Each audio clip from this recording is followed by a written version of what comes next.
So let me. So one of you're my cybersecurity guy. You're Mhm. one of my cybersecurity guys. Mhm. I love this story. So I highlighted it today. It's probably the one that got the biggest uptake of all the stories I've done over the last 2 weeks, and it is based on Tesla. There's a Tesla employee that was offered $1 million to implant malware, and instead of Mhm. doing it, he actually worked with the FBI to thwart the cyber attack. And I just posed this question: if I had $1 million in some malware, could I entice someone at your company to insert the code to gain access to critical information? And I guess my question to you, cybersecurity expert, is how worried do we need to be about internal attacks, about our employees being, I don't know, being coerced in some way to plant malware or ransomware or those kind of things? Is that a common thing?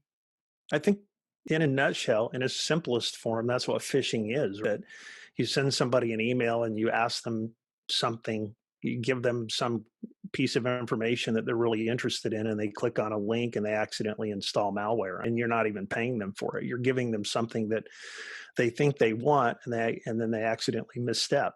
I think we saw it with the Twitter breach a month or so ago, where the kid from Florida went in and had some kind of conversation with a Twitter employee who had some kind of super user access to Twitter accounts, and he gave up the username and password or something, and suddenly the Bitcoin kid was out there posting under all kinds of celebrities' names, "Hey, send me $1,000 in Bitcoin and I'll send you $10,000 back," and he rounded up a lot of Bitcoin cash.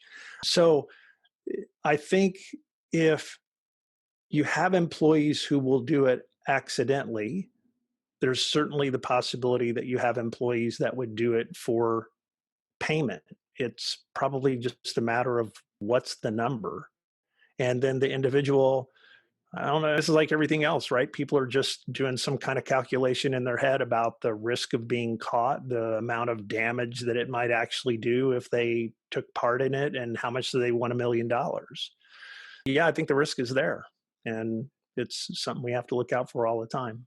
So it's probably not common that somebody's going to knock on your door and say, "Let's go out for lunch, and I'm willing to give you money to put this malware in it," because it's just as easy at this point to get you to click on an email. Figure out another way to do it. Yeah. This is the problem with these kind of cyber crimes, is that once you bring one more person into it or two more people into it, you're way more likely to be caught. So if you can figure out how to maintain your anonymity and get somebody to do it accidentally, then your odds of being caught are very slim. But if you've got to pay somebody for it, now that's another person that's in the conspiracy. And Yeah, once we're they're not caught, they're we're not trying to train the hackers here. It's no, like, bring no, as this people in isn't. as you can.